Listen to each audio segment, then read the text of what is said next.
Good morning. This is an important day for the state of Maryland, and I want to thank my friends in the General Assembly for their work on this legislation, and I want to thank them also for the opportunity to speak this morning. We have said from the earliest days of the Moore-Miller administration that there would be no higher priority in our state than keeping our citizens safe. And we promise to be partners in the conversation in the juvenile justice work that's taking place this session. We've been clear that any juvenile justice bill that comes to my desk must emphasize accountability. But I want to be clear, I'm talking about accountability both for those who commit a crime and also accountability for those who are taking care of our young people. We need accountability when someone repeatedly violates the law, yes. But we also need accountability for the adults and the systems responsible for preventing and responding to those situations. We need to make sure that actions have consequences, yes. And we need to make sure that our kids are getting the rehabilitation that they need. The legislation you'll hear about today has that philosophy at its center. And I'm proud to stand here in support of this ongoing process. You know, before we took office, the executive branch liked to pick fights with the legislature in the pages of the paper instead of actually having real debates and conversations in the halls of the State House. Pointing fingers and telling the legislature what needs to happen, but not being part of the process to actually make it happen. Well, we've decided to move differently. And I think our state is going to be better off because of it. We are proud to partner with the legislature on this bill going forward. And we're proud to partner with them on a broader effort to address juvenile crime and rehabilitate Maryland's children who have broken the law. We will tackle this challenge together and from all angles. It's one of the reasons that I was proud to stand with the Senate President and the Speaker of the House just a few days ago in Brooklyn as we unveiled the Enough Act to fight child poverty, because violence is both a cause and a consequence of poverty. It's why we've included record funding for law enforcement in our proposed budget, because we need boots on the ground to solve crimes and close cases. It's why we propose more funding for programs that uplift our kids at the Department of Juvenile Services, because we are all responsible for ensuring that children receive the rehabilitation that they need to get their lives on track. It's not just the right thing to do, it helps to make us safer. Today's bill is a part of that broad effort, and all of us will have a role to play.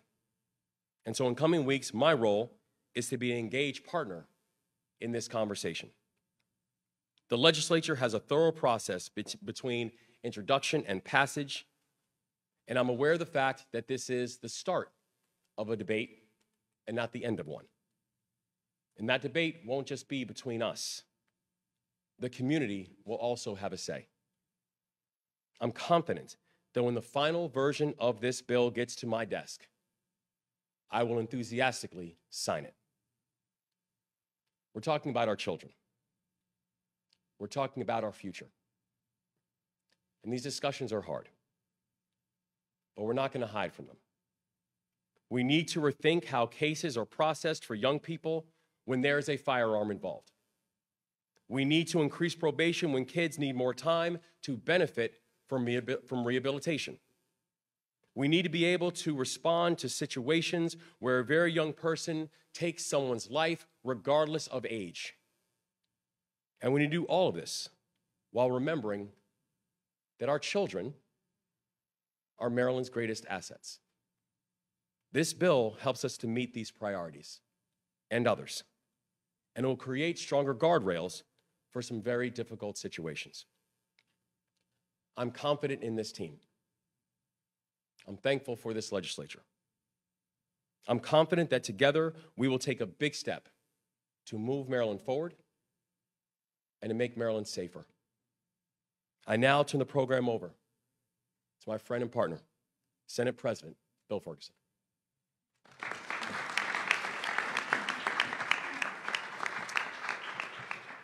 Thank you, Mr. Governor, and thank you all for being here today. Good afternoon, ladies and gentlemen, members of the legislature. We are very pleased to be here for this joint announcement. I want to thank specifically Governor Moore, Lieutenant Governor Miller, Speaker Jones, and the chairs of the Senate Judicial Proceedings Committee and the House Judiciary Committee for being here today. I'd like to take a moment to frame where we are in this moment in time. The simple truth is that the juvenile justice system in Maryland is not working optimally to provide the best outcomes for children and families. What you're going to hear today from Chair Smith and Chair Clippinger is the details of legislation that was developed in collaboration with the governor's absolute commitment to improving the juvenile justice system. I want to be clear about how I see the issues surrounding youth crime in Maryland.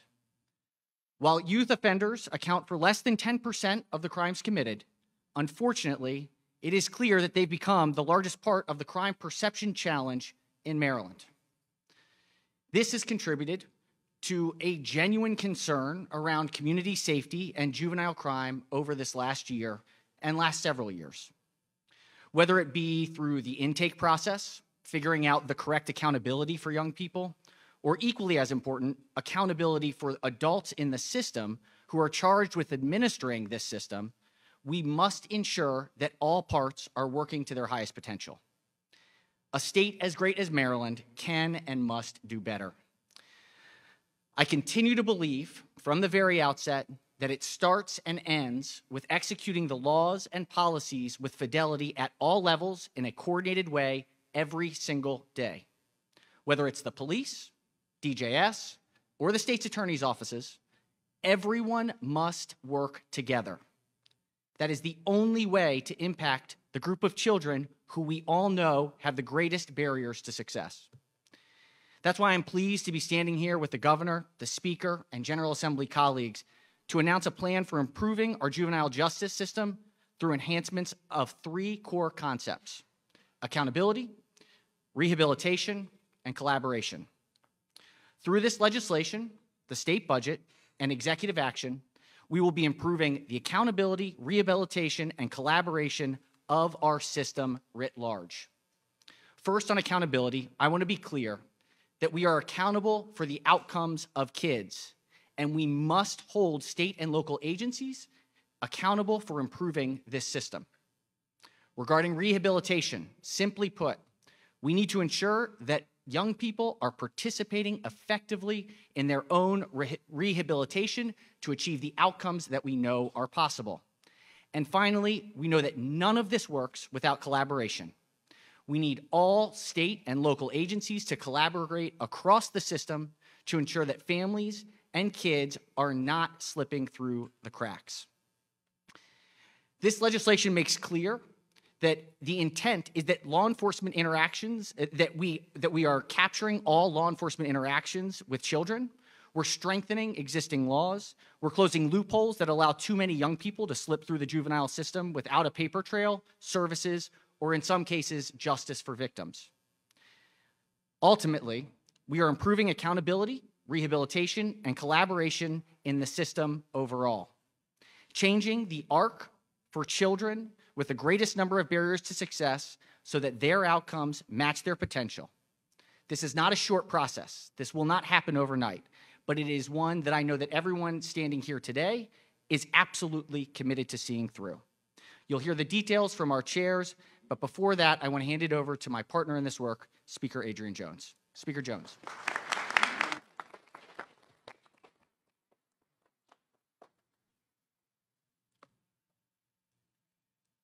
Good afternoon, everyone. In addition to being Speaker of the House, another title I'm proud to have is grandmother. Every day, I'm so blessed to love, support, and even spoil my 11-year-old grandson and 6-year-old granddaughter. Like so many other Maryland children, they go to school, they play with their friends, and they dream big. So when we talk about juvenile crime, I can't help but think about my grandchildren, because the victims of most juvenile crimes are children like my grandchildren. When I think about keeping them safe, I think about making sure the struggling and sometimes dangerous children around them are getting the help they need. Right now, juveniles aren't getting the services they need. Right now, agencies aren't sharing information with each other. Right now, DJS, law enforcement, and state's attorneys aren't coordinating with each other. Right now, there is no meaningful oversight of this process. Let me be clear. Right now, juvenile offenders and the services and accountability they need are separated by an abundance of confusion. Egos, political agendas, and arguments over process have filled the gap. This is unacceptable. Juveniles need clear pathways to rehabilitation and a system of accountability. The legislation we are announcing today will take the first steps to bridge these gaps. It will ensure that we do a better job of connecting children with the services they need. It will enhance the juvenile justice reforms we have passed by putting additional guardrails in place to ensure information sharing, create better informed decisions on each and every child, and create accountability at the highest level of government.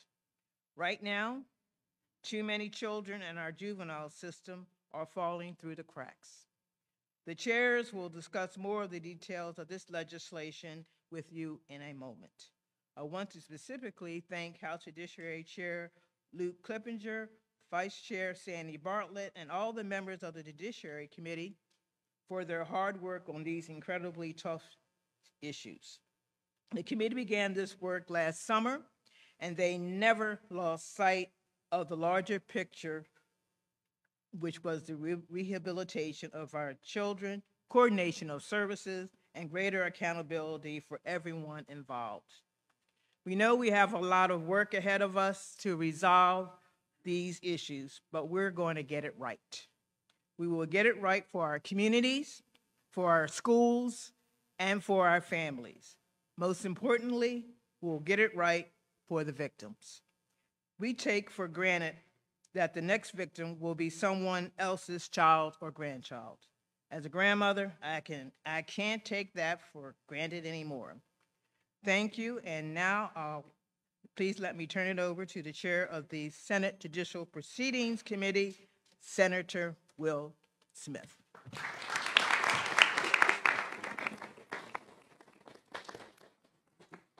Good afternoon, everyone. First, I want to thank the Senate President, the Speaker of the House, and the Chair of the House Judiciary Committee for their commitment to public safety and equity in our justice system. I also want to thank the Governor and the Lieutenant Governor. He and his administration have been true partners in this work, and I got to tell you, it's been a breath of fresh air to understand their new approach in dealing with the matters with the legislature. It's been the most collaborative and detailed and meaningful experience I've had with an executive, so I appreciate that. And I'm thankful for your commitment to make our state a safer and a more prosperous place for all. Now, the juvenile justice system is premised on rehabilitation and accountability, with a heavy emphasis on rehabilitation. The legislation we offer today focuses on improving accountability, rehabilitation, and collaboration within the juvenile justice system. But it's also important to note the comprehensive nature of our approach, not just through legislation, but also through executive action and the state budget. Now, with regard to accountability, we are all accountable for the outcomes of our kids, and we must hold our state and our local agencies accountable for improving the juvenile justice system. And we'll do this in part by requiring written documentation of youth who are taken into custody by police so that there are no more gaps in information sharing between our law enforcement agencies and the Department of Juvenile Services.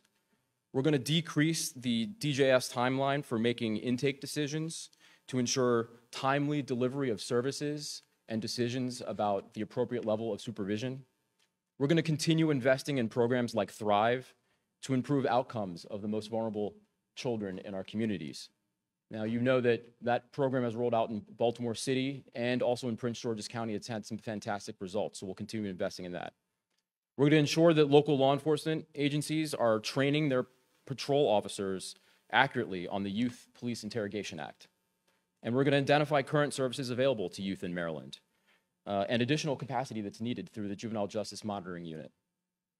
With regard to rehabilitation, we need to make sure that our kids are actually participating in the rehabilitative process. We're going to increase the possible length of probation to ensure kids are receiving and participate in the rehabilitation that they need. And my colleague will expound upon this a little bit later on, but we're going to expand the jurisdiction for DJS to include kids under 13 for firearms-related offenses, car thefts, third-degree sexual offenses, and animal abuse.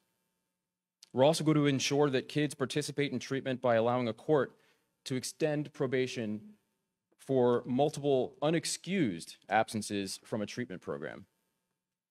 Here I want to thank Senator Carter from Prince George's County. Sorry, oh my gosh, from Baltimore City.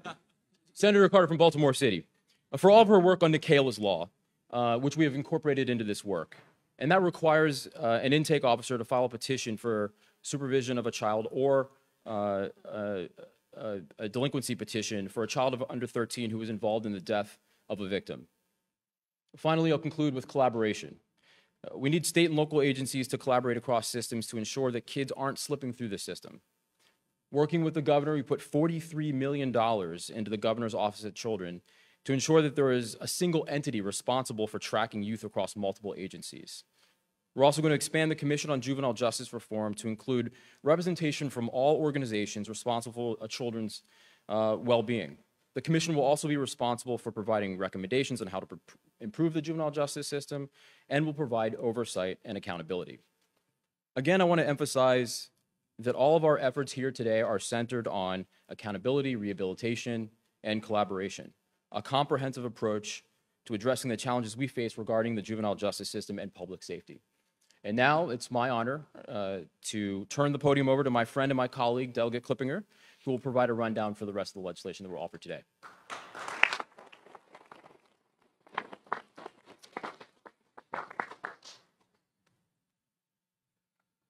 Good morning.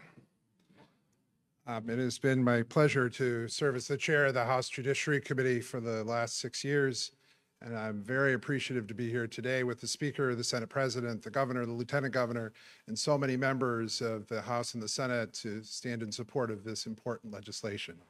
Very, very happy that we've been able to take a comprehensive step forward today with introducing this legislation and moving it forward. Over the summer, as has been mentioned a couple times, my committee had 3 briefings on different parts of the juvenile justice system and brought in to have the committee ask questions, some really tough questions in many cases, the state's attorneys, the police, the public defenders, people who provide these services to kids. A wide range of different people came in. And what came out of that set of briefings is that in many ways, the structure of our juvenile justice system doesn't work.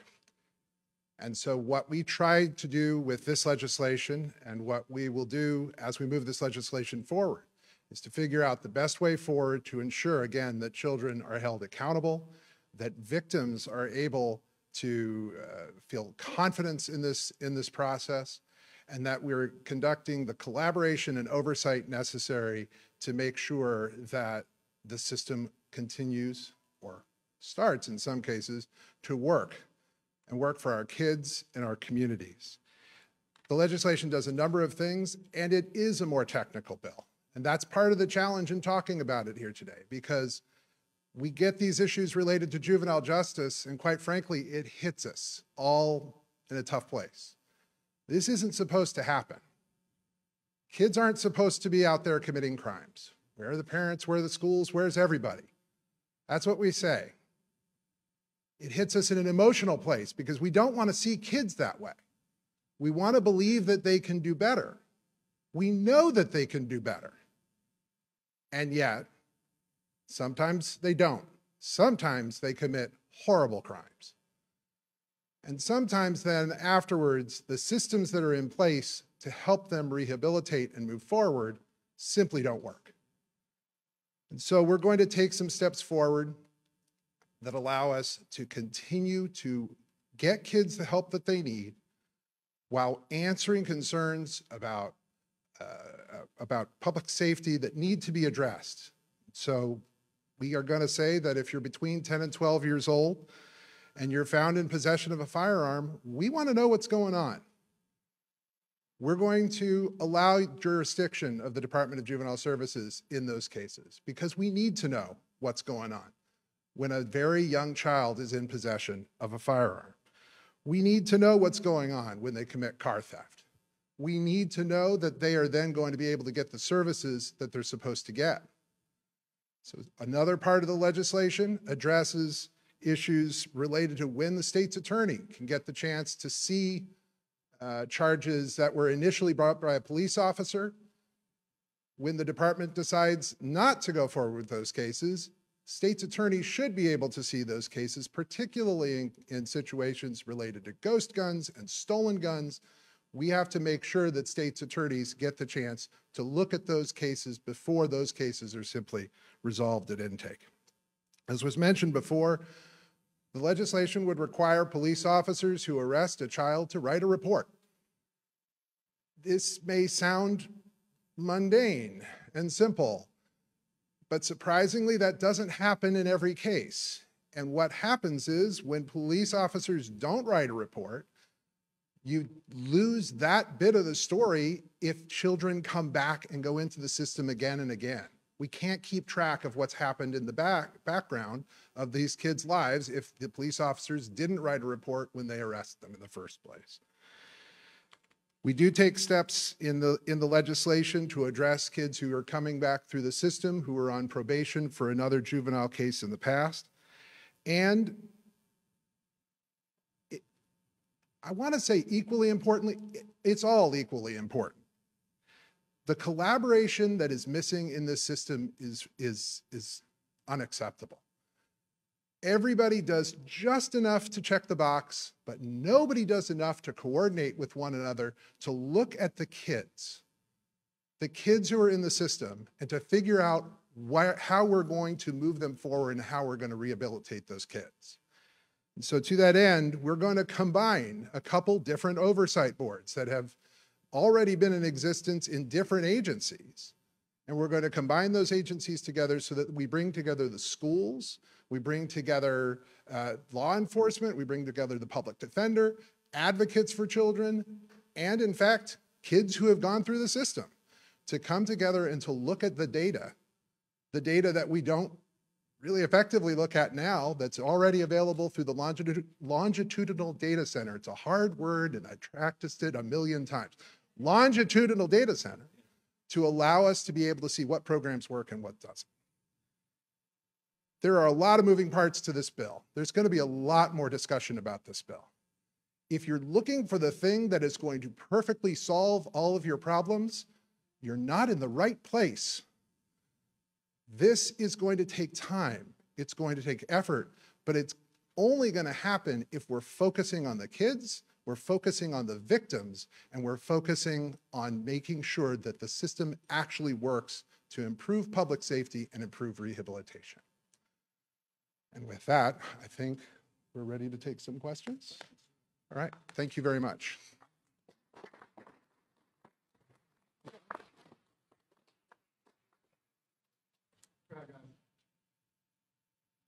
No questions, great, thanks. Great fire, it was good. Yep.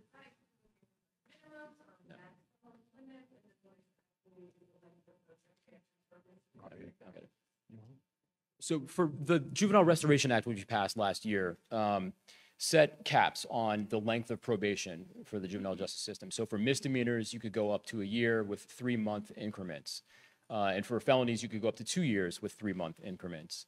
What's happening is that when someone is placed on probation, the access to services isn't happening quick enough. And so the length of probation could be halfway over or the majority over before they even get enrolled into services. And so what we've done is we've extended it for misdemeanors for up to 2 years in 4-month increments. And for felonies, we've gone up to 4 years maximum in 4-month increments to ensure that there's the adequate level of supervision and services provided to folks that are enmeshed in the juvenile justice system. When you the different pieces of this legislation that extend probationary periods or alter other portions of this bill, what data were you using? Were you using state data? Were you looking at other national data? So during the briefings over the summer, we had briefings that included people who provide the services. And what's common among service providers for juveniles who are placed on probation, they've all got waiting lists. And so the kids were waiting to get placed. And while they were waiting to get placed, sort of the meter started. And so that 6-month period for misdemeanors and the year period for felonies was starting. So in some cases, and in a lot of cases, they weren't able to actually complete the programs that were being ordered by the time that the probation was over. So what we did was we took that information, we took the information that we were getting from service providers that said, hey, we probably need more time to be able to help these kids finish, and applied that in this case. Is there specific information of this many kids were waiting this long? We're still even gathering that information, but certainly the information that we have, anecdotal though it may be, is consistent enough that we know we need to extend that period. When you're looking at the change in jurisdiction, particularly for children under 13, for the specific charges, what were you looking to, I guess, data-wise to make that? The number of children under 13, 10 to 12 is the range. It's in the very first part of the bill. It says that DJS would have jurisdiction if they're found in possession of an illegal weapon, illegal gun, if they are found with animal abuse or alleged to have committed animal abuse, third-degree sex offense, or car theft. The idea here was that, again, we were hearing from law enforcement saying that they were not able to take any steps forward. It was partially a problem where there is a lack of good communication as to the Child in Need of Services program, but that these crimes seem to be consistently the issues, again, from police officers, from hearing from them, that's how they got added to the list, that they...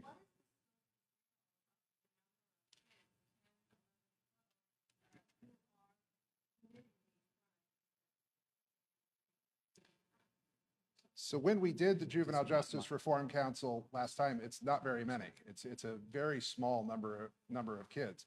Part of the debate that we had in 2022 when we passed the Juvenile Justice Reform Act was we said, all right, where is the appropriate line? We landed on 13 and over for most cases. And what we have found over the last couple of years is that in these specific areas that those cases need to be brought in. Having said that, we think that there's serious enough cases that they should be brought in. The number of kids who will be impacted, I don't think, will be very large. I think that it was about 50 in the Reform Council. I want to ask this question in the sense that many of the juveniles who are part of the system currently have had incidents. You talk about collaboration. How do you kind of either streamline the system and or get in front of this before they get to crimes that are heinous? Look, part of this is a comprehensive approach. The commission that we have revitalized through this legislation is going to bring together folks that are steeped in this issue, practitioners, public defenders, state's attorneys, people that deal with youth in the justice system and in the community to also to offer best practices, give us recommendations, and then provide oversight. We've also added an element within the Juvenile Justice Monitoring Unit that will evaluate the current panoply of services or lack thereof, and then offer suggestions as to where those gaps are and what services need to be offered. So there's never been a comprehensive analysis of what's being provided and where the gaps are. Now you have an entity set up that's going to report to the governor, that's going to report to GOCAP, that's going to report to the legislature on an annual basis.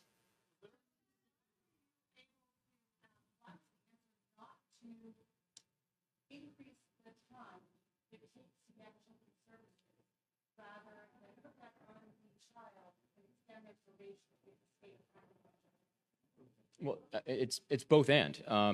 We are working on making sure that there are adequate services available, but that's a long-term project, and we first need to understand and evaluate where the services are and where they aren't, and that's what this is going to help us do. And so you have to have the ability to supervise and also to provide services to the extent that they are available to that child in the time that we have. And again, it's a modest increase in time to ensure that they're able to get into the services that they need. And let me go a step further. I'm sorry. Let me go a step further on that.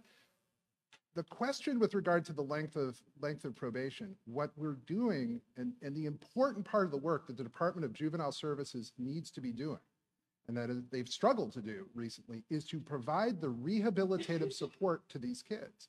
And sometimes that support and sometimes that therapy takes a lot longer than a 6-month period. In the case of a kid who's found delinquent for possession of a gun, it's going to take longer than that 6-month or even perhaps that year period. On the same token, it's not going to take until they're 21. And that's what the standard used to be prior to 22. Or yeah, prior to the previous bit of legislation. So I guess another way of looking at this is we're trying to get those kids the rehabilitative help that they need.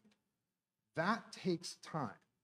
Probation in the juvenile sense, I would argue, is not the same as probation in the adult sense, where in the adult sense, it can be meant to be punitive. It's meant to be rehabilitated. And if we don't do that job right, then they're just going to come back again. So we need to make sure that there's the time to do the work that needs to get done. Is there a specific event or a specific thing that made you say we have to make a change to the juvenile laws? There have been a number of, the Senate President and I share the same district, and there have been a number of events in our district. There was the terrible events that happened in July in Brooklyn. There were events where victims were in Patterson Park, where we've had issues in our district, but there's been issues all the way across the state. In Prince George's County, issues in the Washington suburbs with carjackings that have pointed to the different structural problems within the department. And so, is there one thing? No, but I'll also say this. It's not these issues with kids, certainly over the last couple of years, appear to have been accelerating and appear to be getting worse. To say that we're ever going to completely eliminate juvenile crime, this juvenile crime has existed and will continue to exist in some way, shape, or form. As it has been getting worse, we need to make sure that we're putting the steps in process to make sure that those people are getting the services they need so they're not coming back. So it's not one thing. Appreciate it. Thank you, guys. Thank you.